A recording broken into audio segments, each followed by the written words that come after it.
ನೋಡಿ ಫ್ರೆಂಡ್ಸ್, ಇಲ್ಲಿ ನಾವು ಚಿಕನ್ ಸುಕ್ಕ ಮಾಡಿದ್ದೀವಿ ಮಂಗಳೂರು ಸ್ಟೈಲ್ ಕೋರಿ ರೊಟ್ಟಿ ಜೊತೆ. Hi friends, welcome to my YouTube channel Neeta ಕಿಚನ್ಗೆ ಸ್ವಾಗತ. ಹೇಗಿದ್ದೀರಾ ಎಲ್ಲರೂ? ನಾನಂತೂ ಸೂಪರ್ ಆಗಿದ್ದೀನಿ. ಏನಪ್ಪ ಇವತ್ತು ಚಿಕನ್ ಮತ್ತು ರೊಟ್ಟಿ ತೋರಿಸ್ತಾ ಇದ್ದಾಳೆ ಅಂತ ಅಂದ್ಕೊಂಡಿದ್ದೀರಾ? ಇವತ್ತೊಂದು ಸ್ಪೆಷಲ್ ಆಗಿರೋ ಒಂದು ರೆಸಿಪಿ ಮಾಡುವ ಅಂತ ಹೇಳಿ ನಾನು ನಿಮ್ಮ ಮುಂದೆ ಬಂದಿದ್ದೀನಿ. ಆದರೆ ಇವರು ನನಗೆ 1 kg ಚಿಕನ್ ತಂದು ಕೊಟ್ಟರು. ಅದರಲ್ಲಿ ಇವಾಗ ನಾವು ಚಿಕನ್ ಸುಕ್ಕ ಮಾಡುವ ಅಂತ ಹೇಳಿ ಪ್ರಿಪೇರ್ ಮಾಡ್ತಾ ಇದ್ದೀನಿ. ಇವಾಗ ಇಲ್ಲಿ ಚಿಕನ್ನ ಚೆನ್ನಾಗಿ ತೊಳೆದು ತರುವ ಅಂತ ಇವಾಗ ಚೆನ್ನಾಗಿ ಪಾತ್ರೆಗೆ ಎಲ್ಲ ಹಾಕ್ತಾ ಇದ್ದೀನಿ ನೋಡಿ.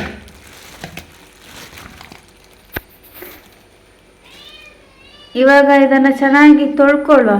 ನಾನು ಇದನ್ನು ಒಂದೇ ಸಲ ತೊಳ್ಕೊಳ್ಳೋದು, ಯಾಕಂದರೆ ಚಿಕನ್ನ ಜಾಸ್ತಿ ತೊಳೆದ್ರೆ ಅದರ ಇದು ಇರಲ್ಲ ಅಂತ ಹೇಳಿ. ಮತ್ತು ಅದರದ್ದೆಲ್ಲ ಕ್ಲೀನಿಂಗ್ ಮಾಡಲಿಕ್ಕೆ ಅಂತ ಇರುವಾಗ ಉಂಟಲ್ಲ, ಆವಾಗ ಸ್ವಲ್ಪ 2 ಸಲ ತೊಳಿಬೇಕಾಗುತ್ತೆ. ನಾನಿಲ್ಲಿ ಒಂದು ಸಲ ಈಗ ತೊಳೆದೆ ಅಲ್ವಾ, ಮತ್ತೊಂದು ಸಲ ತೊಳಿತೀನಿ ಅವಾಗ. ಯಾಕಂದರೆ ಇಲ್ಲಿ ಇದರಲ್ಲಿ ಅದರಲ್ಲಿ ಎಂತ ಹೇಳ್ತಾರೆ, ಚರ್ಬಿ ಅಂತ ಹೇಳ್ತಾರಲ್ಲ, ಅಂದರೆ ಕೊಲೆಸ್ಟ್ರಾಲ್ ಥರ ಆಯಿಲ್ ಥರ ಇರುತ್ತಲ್ಲ, ಅದನ್ನೆಲ್ಲ ತೆಗೆದು ಇದು ಮತ್ತೊಂದು ಸಲ ನಾನು ತೊಳೆದದ್ದು. ಅದನ್ನೆಲ್ಲ ತೆಗೆದಾದ್ಮೇಲೆ ಇದು ಸೆಕೆಂಡ್ರಿ ತೊಳೆದದ್ದು ನಾನು ಚಿಕನ್ನ. ಅದರ ಚರ್ಬಿ ಎಲ್ಲ ತೆಗೆದು, ಮತ್ತು ಅದೇನಕ್ಕೆ ಅಂದರೆ ಅದು ನಮಗೆ ತಿಂದರೆ ಫ್ಯಾಟ್ ಬರುತ್ತೆ ಅಂತ ಹೇಳಿ ಅದನ್ನೆಲ್ಲ ತೆಗೆದದ್ದು ನಾವು. ಇಲ್ಲಾಂದರೆ ನನಗೆ ಕೋಳಿದ್ದು ಚರ್ಮ ಅದೆಲ್ಲ ತಿನ್ನೋದು ಜಾಸ್ತಿ, ನಾನು ಅದೆಲ್ಲ ತಿನ್ನಬಾರ್ದು ಅಂತ ಹೇಳಿ ಅದು ಕೆಲವೆಲ್ಲ ತೆಗೆದೆ. ಅದರ ಫ್ಯಾಟ್ ಎಲ್ಲ ಬಂದಿತ್ತಲ್ಲ, ಅದನ್ನೆಲ್ಲ ತೆಗೆದು ಬಿಸಾಡಿದೆ. ಇವಾಗ ಚಿಕನ್ ಎಲ್ಲ ತೊಳ್ದಾ ಇತ್ತು. ಇವಾಗ ಇದನ್ನೆಲ್ಲ ಚೆನ್ನಾಗಿ ಮ್ಯಾರಿನೇಟ್ ಮಾಡಿಕೊಳ್ಳುವ ಅಂತ ಹೇಳಿ. ಅದರಲ್ಲಿದ್ದ ನೀರು ಸ್ವಲ್ಪ ಇದ್ದರೆ ಏನಾಗಲ್ಲ, ಅದು ಮ್ಯಾರಿನೇಟ್ ಮಾಡುವಾಗ ಸರಿ ಆಗ್ತದೆ. 2 ಸಲ ತೊಳೆದೆ ಅಲ್ಲ. ಇವಾಗ ಸ್ವಲ್ಪ ಅರಶಿನ ಮತ್ತು ಉಪ್ಪು ಹಾಕಿ ಚೆನ್ನಾಗಿ ಮ್ಯಾರಿನೇಟ್ ಮಾಡಿ ಇಡುವ ಅಂತೇಳಿ 15 ನಿಮಿಷ, 15 ಬೇಡ, 10 ನಿಮಿಷ ಇಟ್ಟರೆ ಸಾಕು. ಯಾಕಂದರೆ ಇದನ್ನು ಇವಾಗ ನಾವು ಚೆನ್ನಾಗಿ ಬೇಯಿಸ್ಬೇಕಲ್ವಾ, ಅದಕ್ಕೋಸ್ಕರ. ಇವಾಗ ನೋಡಿ, ಇದು ಅರಶಿನ ಮತ್ತು ಉಪ್ಪು ಹಾಕಿರೋದ್ರಿಂದ ಇದು ಚೆನ್ನಾಗಿ ಮ್ಯಾರಿನೇಟ್ ಆಗುತ್ತೆ, ಚೆನ್ನಾಗಿ ಬರುತ್ತೆ. ಮತ್ತು ನಿಮಗೆ ಸುಕ್ಕಕ್ಕೆ ಟೇಸ್ಟ್ ಕೂಡ ಚೆನ್ನಾಗಿ ಬರುತ್ತೆ ಅಂತ ಹೇಳಿ ಚೆನ್ನಾಗಿ ಹೀರ್ಕೊಳ್ಳುತ್ತಲ್ಲ, ಅದಕ್ಕೆ. ಇವಾಗ ಇದು ಮ್ಯಾರಿನೇಟ್ ಆಗ್ತಾ ಇರಲಿ. ಇವಾಗ ಇಲ್ಲಿ ಗ್ಯಾಸ್ನ ಆನ್ ಮಾಡಿ ಇವಾಗ ಅದು ಮ್ಯಾರಿನೇಟ್ ಆಗಿರುವಂಥ ಚಿಕನ್ನ ಬೇಯಿಸೋಕ್ಕೆ ಇಡುವ ಅಂತೇಳಿ. ಇಲ್ಲಿ ನಾನು ಮಣ್ಣಿನ ಪಾತ್ರೆಯಲ್ಲಿ ಚಿಕನ್ ಸುಕ್ಕ ಮಾಡ್ತಾ ಇದ್ದೀನಿ. ತುಂಬಾ ಈಸಿಯಾಗಿ ಐಟಮ್ ಎಲ್ಲ ಮನೆಯಲ್ಲಿರುವಂಥ ಐಟಮಲ್ಲಿ ನಾವು ಚಿಕನ್ ಸುಕ್ಕ ಮಾಡುವ ಅಂತ ಹೇಳಿ. ಇಲ್ಲಿ ನೋಡಿ, ಇವಾಗ ಮಣ್ಣಿನ ಪಾತ್ರೆನ ಬಿಸಿಯಾಗಿ ಇಟ್ಟಿದ್ದೆ, ಬಿಸಿ ಆಯಿತು. ಈಗ ನಾನಿಲ್ಲಿ ಒಂದು 4 ರಿಂದ 5 ಸ್ಪೂನ್ ಆಗೋಷ್ಟು ತೆಂಗಿನ ಎಣ್ಣೆ ಹಾಕಿದ್ದೇನೆ.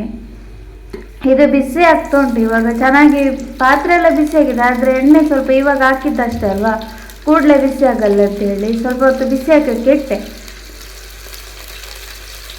ಇವಾಗ ನಾನಿಲ್ಲಿ 1 ಈರುಳ್ಳಿನ ಸ್ಲೈಸಾಗಿ ಕಟ್ ಮಾಡಿ ಹಾಕ್ತಾ ಇದ್ದೀನಿ ಫ್ರೈ ಮಾಡೋಕ್ಕೆ. ಆಮೇಲೆ ಇಲ್ಲಿ ಅರ್ಧ ಟೊಮೆಟೊ ಕೂಡ ಹಾಕ್ತಾ ಇದ್ದೀನಿ. ಇದು ಚೆನ್ನಾಗಿ ಪ್ಯೂರಿ ಟೇಸ್ಟ್ ಬರುತ್ತೆ ಅಂತ ಹೇಳಿ ಇದು ಚೆನ್ನಾಗಿ ಎಣ್ಣೆಯಲ್ಲಿ ಫ್ರೈ ಮಾಡ್ಕೊಳ್ಬೇಕು. ಅಂದರೆ ಇದು ಫ್ರೈ ಮಾಡ್ಕೊಳ್ಳುವಾಗ ಇದು ಈರುಳ್ಳಿ ಮತ್ತು ಟೊಮೆಟೊ ಟೊಮೆಟೊ ಸ್ಮ್ಯಾಶ್ ಆಗಬೇಕು, ಈರುಳ್ಳಿ ಫ್ರೈ ಆಗಬೇಕು, ಅಲ್ಲಿವರೆಗೂ ಫ್ರೈ. ಇಲ್ಲಿ ನಾನು ಶುಂಠಿ ಬೆಳ್ಳುಳ್ಳಿ ಪೇಸ್ಟ್ ಆಗಲಿ ಅದು ಇದು ಯಾವುದೂ ಇಲ್ಲ. ನಮ್ಮ ಹಿಂದಿನ ಕಾಲದ ಸ್ಟೈಲಲ್ಲಿ ಯಾವ ರೀತಿ ಮಾಡ್ತಾಯಿದ್ರು ಅದೇ ರೀತಿ ನಾನು ಚಿಕನ್ ಸುಕ್ಕ ಮಾಡ್ತಾಯಿದ್ದೀನಿ. ನಮ್ಮ ಅಮ್ಮ ಹೀಗೇನೆ ಮಾಡೋದು, ಅದಕ್ಕೆ ನಾನು ಇದೇ ರೀತಿ ಮಾಡುವ ಅಂತ ಹೇಳಿ ಸುಕ್ಕ ಟ್ರೈ ಮಾಡಿದ್ದೆ. ನಾನು ಮಾಡಿದ್ದೀನಿ ಇದಕ್ಕಿಂತ ಮುಂಚೆ, ಬೇರೆ ರೀತಿ ಮಾಡಿದ್ದೀನಿ. ಅದು ಕೆಲವೆಲ್ಲ ವೀಡಿಯೋ ನಾನು ಅದರಲ್ಲಿ ಹಾಕಿದ್ದೀನಿ, ಇದಕ್ಕಿಂತ ಮುಂಚೆ ವೀಡಿಯೋದಲ್ಲಿ ಹಾಕಿದ್ದೀನಿ ಯಾವ ರೀತಿ ಮಾಡೋದು ಅಂತ ಹೇಳಿ. ಇವಾಗ ನಾವಿಲ್ಲಿ ಮ್ಯಾರಿನೇಟ್ ಮಾಡಿಟ್ಟಿರುವಂಥ ಚಿಕನನ್ನು, ಇದು ಈರುಳ್ಳಿ ಮತ್ತು ಟೊಮೆಟೊ ಬೆಂದಿದೆ ಅಲ್ವಾ, ಫ್ರೈ ಆಗಿದೆ, ಅದಕ್ಕೆ ಇವಾಗ ಚಿಕನ್ನ ಬೇಯೋಕ್ಕೆ ಹಾಕ್ತಾಯಿದ್ದೀವಿ. ನಾನು ಈರುಳ್ಳಿ ಮತ್ತು ಟೊಮೆಟೊ ಬೇಯಬೇಕು ಮುಂಚೆ ನಾನಲ್ಲಿ ಸ್ವಲ್ಪ ಉಪ್ಪು ಕೂಡ ಆ್ಯಡ್ ಮಾಡಿದೆ, ಅಂದರೆ ಚಿಕನ್ ಹಾಕೋ ಮುಂಚೆ ಚೆನ್ನಾಗಿ ಬೇಯಬೇಕು ಅಂತ ಹೇಳಿ. ಇವಾಗ ಚೆನ್ನಾಗಿ ಅದು ಈರುಳ್ಳಿ ಮತ್ತು ಟೊಮೆಟೊ ಫ್ರೈ ಆಗಿತ್ತು, ಅದಕ್ಕೆ ನಾವು ಚಿಕನ್ನ ಹಾಕಿ ಬೇಯಿಸ್ತಾ ಇದ್ದೀನಿ. ಇದೀಗ ಚೆನ್ನಾಗಿ ಮಿಕ್ಸ್ ಮಾಡಿಕೊಳ್ಬೇಕು ನೋಡಿ. ಇವಾಗ ಇದಕ್ಕೆ ನಾನು ಅವಾಗ ಇದಕ್ಕೆ ಉಪ್ಪು ಹಾಕಿದ್ದೀನಲ್ಲ, ಒಂದು ವೇಳೆ ಉಪ್ಪು ಕಡಿಮೆ ಆದರೆ ಸ್ವಲ್ಪ ಉಪ್ಪು, ನಾನು ಹುಳಿ ಉಪ್ಪು ಹಾಕಿರೋದ್ರಿಂದ ಸ್ವಲ್ಪ ಉಪ್ಪು ಮತ್ತೆ ನಾವು ಏನು ಮಾಡಬೇಕಂದ್ರೆ, ನಾವು ಮತ್ತೆ ಮಸಾಲೆ ಹಾಕ್ತೀವಲ್ವ ಆವಾಗ ನೋಡಿಕೊಂಡು ಹಾಕಬೇಕು. ಯಾಕಂದರೆ ಇವಾಗ ಇದು ಕರೆಕ್ಟಾಗಿರುತ್ತೆ, ಮಸಾಲೆ ಎಲ್ಲ ಚೆನ್ನಾಗಿರುತ್ತೆ, ಅದಕ್ಕೋಸ್ಕರ ಮತ್ತೆ ನೀವು ನೋಡಿಕೊಂಡು ಉಪ್ಪು ಹಾಕ್ಕೊಳ್ಬೇಕು, ಓಕೆನಾ. ಇವಾಗ ಇದು ಚೆನ್ನಾಗಿ ಬೇಯಲಿ. ಇದು ನಾವು ಇಲ್ಲಿ ಚಿಕನ್ ತಂದಿರೋದು ಯಾವುದಂದರೆ ಮಟನ್ ಮಾತ್ರ ತಂದು. ಇವಾಗ ಒಂದು 10-15 ನಿಮಿಷ ಮುಚ್ಚಿ ಬೇಯಕ್ಕಿಟ್ಟೆ. ಇಲ್ಲಿ ನಾನು ಚಿಕನ್ ಸುಕ್ಕಕ್ಕೆ ತೆಂಗಿನಕಾಯಿ ಬೇಕಲ್ಲ, ಇದರಲ್ಲಿ ತೆಂಗಿನಕಾಯಲ್ಲಿ ಎಷ್ಟು ನೀರಿತ್ತು ಮಾರ್ರೆ. ಅದು ಸ್ವಲ್ಪ ಹೋಯ್ತು ನೋಡಿ. ಮತ್ತೆ ಅದ್ರಲ್ಲಿ ಸ್ವಲ್ಪ ಇದ್ದದ್ದು ಕುಡ್ದೆ ನೋಡಿ ಎಷ್ಟು ನೀರಿತ್ತು ತೆಂಗಿನಕಾಯಲ್ಲಿ. ಇವಾಗ ಇದನ್ನು ನಾವು ತುರಿದುಕೊಂಡು ಮತ್ತೆ ಅದನ್ನು ಹುರಿದುಕೊಳ್ಬೇಕು. ಇವಾಗ ಚಿಕನ್ ನೋಡಿ ಆಲ್ಮೋಸ್ಟ್ ಸ್ವಲ್ಪ ಸ್ವಲ್ಪನೇ ಬೇಯ್ತಾ ಬಂತು. ನಾವಿವಾಗ ಮತ್ತೊಂದ್ಸಲಿ ಅದನ್ನು ಸೌಟಾಕಿ ತಿರುಗಿಸ್ಬೇಕು, ಯಾಕಂದರೆ ಒಂದೇ ಸೈಡ್ ಬೇಯಬಾರ್ದಲ್ವಾ, ಅದಕ್ಕೆ 2 ಸೈಡ್ ಬೇಯಬೇಕು ಅಂತ ಹೇಳಿ ಚೆನ್ನಾಗಿ ಬೇಯಿಸ್ಕೊಂಡ್ರೆ ಸಾಕು. ಇವಾಗ ಇದು ಆಲ್ಮೋಸ್ಟ್ ಬೇಯ್ತಾ ಬಂದಿದೆ. ಇಲ್ಲಿಗ ನಾನೊಂದು ಪೀಸ್ ತೆಗೆದೆ ನೋಡಿ, ಇದು ನನ್ನ ಫೇವ್ರೆಟ್ ಪೀಸ್ ಚಿಕನಲ್ಲಿ. ನನಗೆ ಅದರ ಒಂದು ಗಟ್ಟಿ ಮಾಂಸ ಒಂದು ಬರುತ್ತೆ ನೋಡಿ, ಅದಕ್ಕೆ ಎಂತ ಹೇಳ್ತಾರೆ ಗೊತ್ತಿಲ್ಲ. ಓಕೆ, ಇವಾಗ ನಾವಿಲ್ಲಿ ತೆಂಗಿನಕಾಯಿನ ಫ್ರೈ ಮಾಡ್ಕೊಳ್ವಾ. ಇದು ನಾನು ತುರಿದುಕೊಂಡು ಬಂದೆ. ಇದು ಚೆನ್ನಾಗಿ ಅಂದರೆ ಡ್ರೈ ಆಗಬೇಕು, ಸ್ವಲ್ಪ ಆ ಕಡೆ ಕರ್ಕಲಾಗಬಾರ್ದು, ಆ ಥರ ಡ್ರೈ ಮಾಡ್ಕೊಳ್ಬೇಡಿ. ಸ್ವಲ್ಪ ಅರಶಿನ ಹಾಕಿ ಒಂಥರ ಪರಪರ ಟೈಪ್ ಬರುತ್ತಲ್ಲ, ಅಂದರೆ ಹೇಗೆ ಹೇಳ್ತಾರೆ ಅದು. ಇವಾಗ ಇದು ತೆಂಗಿನಕಾಯಿ ನೋಡುವ ನಿಮ್ಗೆ ಗೊತ್ತಾಗೋದು, ದೊಡ್ಡ ದೊಡ್ಡ ಥರ ಕಾಣಿಸುತ್ತೆ ತೆಂಗಿನಕಾಯಿ ತುರಿ. ಅದಾದಮೇಲೆ ಇದೆಲ್ಲ ಬಾಡಿಸಿ ಆದಮೇಲೆ ಅದು ಸಣ್ಣ ಸಣ್ಣದಾಗುತ್ತೆ. ಆವಾಗ ಈ ಅರಶಿನ ಎಲ್ಲ ಚೆನ್ನಾಗಿ ಮಿಕ್ಸ್ ಇಟ್ಕೊಳ್ಳುತ್ತೆ ತೆಂಗಿನಕಾಯಿಗೆ. ಅಲ್ಲಿವರೆಗೂ ಫ್ರೈ ಮಾಡ್ಕೊಂಡು ನೋಡಿ. ಇವಾಗ ಸ್ವಲ್ಪ ಸ್ವಲ್ಪ ಆಲ್ಮೋಸ್ಟ್ ಆಗ್ತಾ ಬಂತು ಚೆನ್ನಾಗಿ. ಇದಕ್ಕೆ ತೆಂಗಿನಕಾಯಿ ಉರಿಯುವಾಗ ನಾನು ಅರಶಿನ ಹಾಕಿದೆ ಅಂತ ಅಂದರೆ ಇದು ಚೆನ್ನಾಗಿ ಅಂದರೆ ಒಂಥರ ಸ್ಮೆಲ್ ಸಖತ್ತಾಗಿ ಕೊಡುತ್ತೆ. ಅದಕ್ಕೋಸ್ಕರ ಇದನ್ನು ಚೆನ್ನಾಗಿ ಹುರ್ಕೊಂಡಿದೆ. ಇವಾಗ ಹುರಿದೆಲ್ಲ ಆಯಿತು ನೋಡಿ. ನಿಮಗೆ ಆವಾಗ ತೆಂಗಿನಕಾಯಿದ್ದು ಇವಾಗ ತೆಂಗಿನಕಾಯಿ ನೋಡಿ ಯಾವ ಥರ ಫ್ರೈ ಆಗಿದೆ ನೋಡಿ.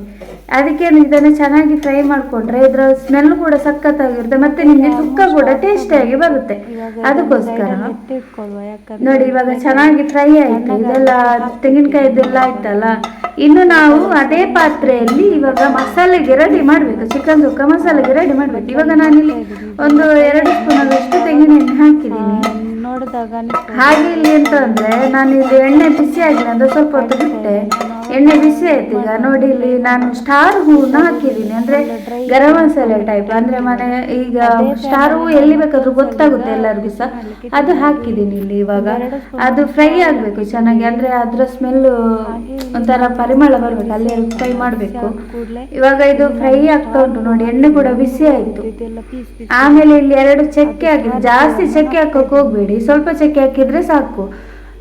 ಇದು ಚೆನ್ನಾಗಿ ಫ್ರೈ ಮಾಡ್ಕೊಳ್ಬೇಕು. ಸ್ವಲ್ಪ ಎಲ್ಲ ಸಾಮಗ್ರಿಗಳನ್ನು ಇದರಲ್ಲೇ ಫ್ರೈ ಮಾಡ್ತೀನಿ. ಫಸ್ಟಿಗೆ ನಾನು ಸ್ಟಾರ್ ಹೂವು ಹಾಕ್ಕೊಂಡಿದ್ದೀನಿ ಲೈಟಲ್ಲಿ ಬಿಡಿ ಬಿಡಿ ಬಿಡಿ ಬಿಡಿ ಅಂತ ಲೈಟ್ ಹಾಕಿದ್ದಲ್ಲ ಕ್ಯಾಮರಕ್ಕೆ ಹಾಗೇನೆ. ಇವಾಗ ನಾನು ಇಲ್ಲಿ ಒಂದು 2-3 ಸ್ಪೂನ್ ಆಗಷ್ಟು, ದೊಡ್ಡ ಸ್ಪೂನಲ್ಲಿ 2-3 ಸ್ಪೂನ್ ಆಗಷ್ಟು ಕೊತ್ತಂಬರಿ ಹಾಕಿದ್ದೀನಿ.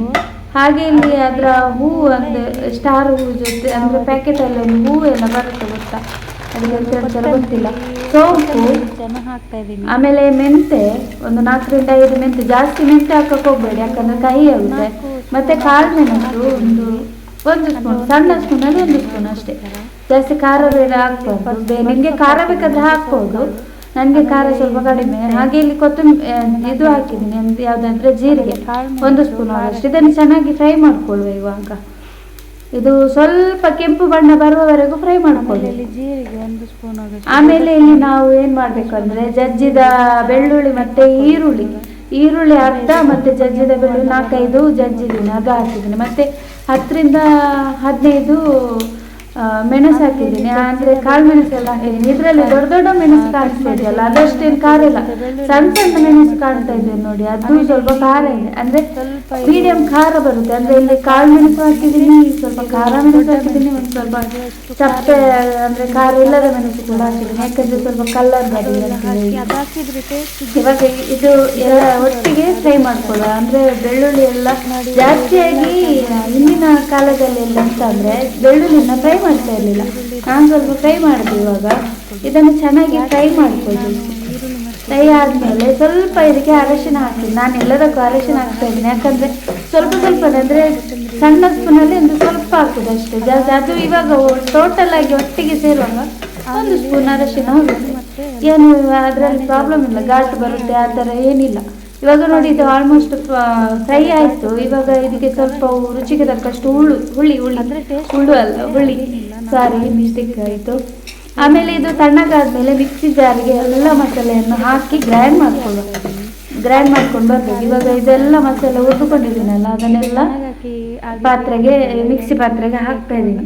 ಅದು ತಣ್ಣಗೆ ಆಯ್ತು, ಇವಾಗ ಮಿಕ್ಸಿಗೆ ಎಲ್ಲ ಹಾಕ್ಕೊಳ್ಳುವ.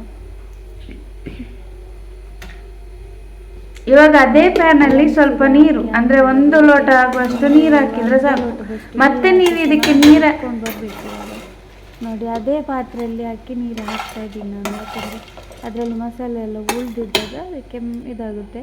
ಇವಾಗ ಇಲ್ಲಿ ಮಸಾಲೆನ ಗ್ರೈಂಡ್ ಮಾಡ್ಕೊಂಡು ಬರುವ, ಚೆನ್ನಾಗಿ ನೈಸಾಗಿ ಗ್ರೈಂಡ್ ಮಾಡ್ಕೊಳ್ಬೇಕು ನೋಡಿ ಈ ಥರ.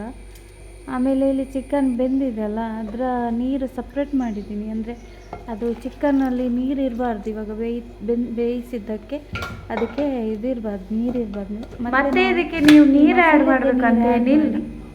ಅದಕ್ಕೆ ಇವಾಗ ನೋಡಿ ಮಸಾಲೆ ಗ್ರೈಂಡ್ ಮಾಡ್ಕೊಂಡು ಬಂದೆ. ಇದು ಜಾಸ್ತಿ ಅಂದರೆ ಜಾಸ್ತಿ ಗ್ರೈಂಡ್ ಮಾಡಬೇಕಂತ ಏನಿಲ್ಲ, ಇನ್ನು ಸ್ವಲ್ಪ ತರಿ ಇದ್ರು ಓಕೆ. ಕೆಲವರಿಗೆ ಜಾಸ್ತಿ ಗ್ರೈಂಡ್ ಮಾಡ್ಕೊಂಡು ಬಂದು ಇದು ಮಾಡ್ತಾರಲ್ಲ, ಆ ಥರ ಏನು ಮಾಡಬೇಕಂತ. ಆಮೇಲೆ ಇಲ್ಲಿ ನೋಡಿ ಮಸಾಲೆ ಎಲ್ಲ ಗ್ರೈಂಡ್ ಮಾಡಿ ಆಯಿತು. ಚಿಕನ್ ಕೂಡ ಬೆಂದಿದೆ, ಆಲ್ಮೋಸ್ಟ್ ಹಾಫ್ ಬೆಂದಿದೆ. ಇನ್ನು ಫುಲ್ ಬೇಯಬೇಕಂದ್ರೆ ಬೆಂದಿದೆ, ಎಲ್ಲ ಬೆಂದಿದೆ, ಚೆನ್ನಾಗಿ ಅಂಟ್ಕೊಳ್ಬೇಕು. ಇವಾಗ ಇದಕ್ಕೆ ಮಸಾಲೆಗೆ ನಾನು ಫಸ್ಟಿಗೆ ಚಿಕನ್ ಬೇಯಿಸಿದ್ದೆ ಅಲ್ಲ, ಅವಾಗ ನೀರೆಲ್ಲ ಮಾಡಿ ಅಂದ್ರೆ ಸುಕ್ಕ. ಇವಾಗ ಮಸಾಲೆ ಚೆನ್ನಾಗಿ ಒಟ್ಟಿಗೆ ಆಗ್ಬೇಕಂದ್ರೆ ಚಿಕನ್ಗೆ ಅದನ್ನ ನೀರನ್ನ ತೆಗ್ದಿದ್ದೀನಿ. ಇವಾಗ ಅದೇ ನೀರು ಸ್ವಲ್ಪ ಆ್ಯಡ್ ಮಾಡ್ಕೊಂಡು ಸ್ವಲ್ಪ ಅದಕ್ಕೆ ಎಕ್ಸ್ಟ್ರಾ ನೀರನ್ನ ಆ್ಯಡ್ ಮಾಡ್ಕೊಂಡು ಇವಾಗ ಹಾಕಿ ಚೆನ್ನಾಗಿ ಮಿಕ್ಸ್ ಮಾಡ್ಕೊಳ್ತೀನಿ. ಮಸಾಲೆ ಮತ್ತೆ ಚಿಕನ್ ಒಟ್ಟಿಗೆ ಆಗಬೇಕು. ಇದು ಅಂದರೆ ಬೇಯುವಾಗ ಚೆನ್ನಾಗಿ ಒಟ್ಟಿಗೆ ಬೇಯಬೇಕು, ಅಂದರೆ ಪರ್ಫೆಕ್ಟ್ ಮನೇಲಿ ಮಾಡಿರುವಂಥ ರೊಟ್ಟಿ. ಅದಕ್ಕೆ ಇವಾಗ ನೋಡಿ ಅದು ಮಸಾಲೆ ಮತ್ತೆ ಚಿಕನ್ ಅಂದರೆ ಈ ಮಸಾಲೆದ್ದು ಹಸಿ ವಾಸನೆ ಹೋಗುವವರೆಗೂ ಚೆನ್ನಾಗಿ ಬೇಯಿಸ್ಬೇಕು. ನಾನಿಲ್ಲಿ ಟೈಸನ್ ಕೋಳಿ ತಂದಿಲ್ಲ, ಇಲ್ಲಿ ಬಾಯ್ಲರ್ ಕೋಳಿ ತಂದದ್ದು. ಮತ್ತೆ ಇಲ್ಲಿ ನಾನು ರುಚಿದಷ್ಟು ಉಪ್ಪಾಗಿದ್ದೀನಿ, ಯಾಕಂದರೆ ಆಗ ಹೇಳಿದೆ ನಾನು ಉಪ್ಪು ನೋಡ್ಕೊಂಡು ಹಾಕ್ತಾ ಇದ್ದೀನಿ ಅಂತ. ಉಪ್ಪು ನೋಡ್ಕೊಂಡು ಹಾಕಿದರೆ ಈಗ ಈ ಮಸಾಲೆ ಹಾಕಿದ ಮೇಲೆ ಅದು ಕರೆಕ್ಟ್ ಆಗುತ್ತೆ. ನಿಮಗೆ ಮತ್ತೆ ಜಾಸ್ತಿ ಉಪ್ಪಾದರೆ ಅದಕ್ಕೆ ಮುಂಚೆ ಜಾಸ್ತಿ ಉಪ್ಪು ಹಾಕಬಾರ್ದು ಅಂತ ಹೇಳಿ ಮಸಾಲೆ ಹಾಕಿದ್ಮೇಲೆ ನೋಡ್ಕೊಳ್ಬೇಕು. ಇವಾಗ ಚೆನ್ನಾಗಿ ಸುಕ್ಕಕ್ಕೆ ಆಲ್ಮೋಸ್ಟು ಮಸಾಲೆ ಬೇಯ್ತಾ ಬರ್ತಾ ಇದೆ ನೋಡಿ, ಕುದಿ ಬರ್ತಾ ಇದೆ. ಇನ್ನೂ ಕುದಿ ಬರಬೇಕಂದ್ರೆ ಮಸಾಲೆ ಗಟ್ಟಿ ಆಗ್ತಾ ಬರಬೇಕು ಹೊರತು ನೀರಾಗಬಾರ್ದು. ಅದಕ್ಕೆ ನಾನು ಚಿಕನ್ ಬೇಯಿಸಿದ್ದ ನೀರನ್ನು ಸಪ್ರೇಟಾಗಿ ತೆಗೆದಿಟ್ಟಿದ್ದೆ ಆವಾಗ. ಇವಾಗ ಅದಕ್ಕೆ ಹಾಕುವಾಗ ಸ್ವಲ್ಪ ಆ್ಯಡ್ ಮಾಡಿದೆ, ಮತ್ತು ಸ್ವಲ್ಪ ಸೂಪ್ ಥರ ನಾನೇ ಕುಡಿದು ಬಿಟ್ಟೆ. ಇವಾಗ ಇಲ್ಲಿ ಮಸಾಲೆ ಮತ್ತು ಚಿಕನ್ ಒಟ್ಟಿಗೆ ಬೇಯ್ತಾ ಉಂಟು ನೋಡಿ. ಇವಾಗ ಕಲರ್ ಕೂಡ ಚೇಂಜ್ ಆಯಿತು ನೋಡಿ, ಯಾವಾಗ ಒಂದು ಕಲರ್ ಇತ್ತು ಇವಾಗ ಒಂದು ಕಲರ್ ಆಯಿತು ನೋಡಿ. ಇವಾಗ ಚಿಕನ್ ಕೂಡ ಬೆಂದಿದೆ, ಮಸಾಲೆ ಕೂಡ ಚೆನ್ನಾಗಿ ಇದಾಗ್ತಾ ಬಂತು. ಇವಾಗ ನಾವು ಇದಕ್ಕೆ ಆವಾಗ ಹುರಿದುಕೊಂಡ ತೆಂಗಿನಕಾಯನ್ನು ಇದಕ್ಕೆ ಹಾಕಬೇಕು, ಹಾಕಿ ಚೆನ್ನಾಗಿ ಮಿಕ್ಸ್ ಮಾಡಿಕೊಳ್ಬೇಕು. ಇವಾಗೆಲ್ಲ ತೆಂಗಿನಕಾಯಿ ಹಾಕಿ ಆದಮೇಲೆ ಇವಾಗ ತೆಂಗಿನಕಾಯಿ ಎಲ್ಲ ಹಾಕಿದೆ ಅಲ್ವಾ, ಇವಾಗ ನಿಮಗೆ ಆಲ್ಮೋಸ್ಟ್ ಸ್ವಲ್ಪ ಸ್ವಲ್ಪ ಇಲ್ಲಿ ಸುಕ್ಕ ಡ್ರೈ ಆಗಿದೆ ನೋಡಿ. ಮಸಾಲೆ ತೆಂಗಿನಕಾಯಿ ಮತ್ತು ಮಸಾಲೆ ಚೆನ್ನಾಗಿ ಮಿಕ್ಸ್ ಆಯಿತು. ಇವಾಗ ನಾವು ಇದನ್ನು ಏನು ಮಾಡಬೇಕು, ಹಾಗೇನೆ ಸ್ವಲ್ಪ ಹೊತ್ತು ಮೀಡಿಯಮ್ ಸ್ಲೋ ಅಲ್ಲಿ ಹಾಗೇನೆ ಬಿಡಬೇಕು ಬೇಯೋಕ್ಕೆ.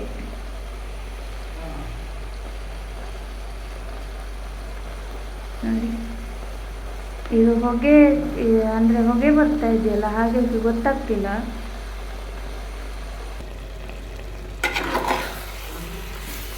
ನೋಡಿ ಇವಾಗ ಚೆನ್ನಾಗಿ ಕಾಣಿಸ್ತಾ ಇದೆ ನೋಡಿ. ಡ್ರೈ ಕೂಡ ಆಯಿತು, ಚಿಕನ್ ಸುಕ್ಕ ಕೂಡ ರೆಡಿ ಆಯಿತು ನೋಡಿ. ನಿಮಗೆ ಕಾಣಿಸ್ತಾ ಇರ್ಬೋದು, ಮಸಾಲೆ ಆವಾಗ ನೀರಿತ್ತು ಸ್ವಲ್ಪ ತೆಂಗಿನಕಾಯಿ ಹಾಕುವಾಗ, ಇವಾಗ ಡ್ರೈ ಆಯಿತಲ್ಲ, ನಿಮಗೆ ಕಾಣಿಸ್ತಾ ಇದೆ ನೋಡಿ. ನೀವು ಮನೆಯಲ್ಲಿ ಇದೇ ರೀತಿ ಟ್ರೈ ಮಾಡಿ ನೋಡಿ, ನಾನು ಮಾಡಿರೋ ರೀತಿನೇ ಮಾಡಿ ನೋಡಿ. ನಿಮಗೆ ಚೆನ್ನಾಗಾದರೆ ಚೆನ್ನಾಗಿದೆ, ನಾನು ಟ್ರೈ ಮಾಡಿದೆ ಅಂತ ಹೇಳಿ ಕಮೆಂಟಲ್ಲಿ ಬಂದು ಹೇಳಬೇಕು. ನೀವು ಫುಲ್ಲು ವೀಡಿಯೋ ನೋಡಬೇಕು.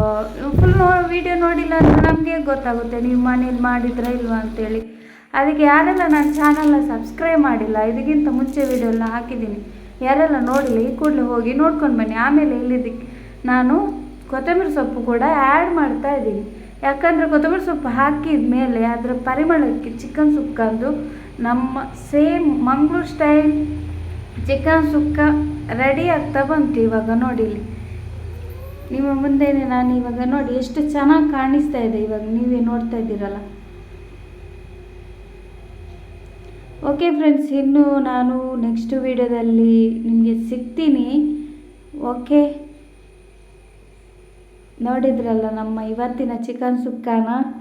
ಇದೇ ರೀತಿ ನೀವು ಕೂಡ ಮನೇಲಿ ಮಾಡಿ. ಇನ್ನೂ ಒಂದು ಸ್ಪೆಷಲ್ ರೆಸಿಪಿಯಲ್ಲಿ ನಾನು ಮತ್ತೆ ಬರ್ತೀನಿ.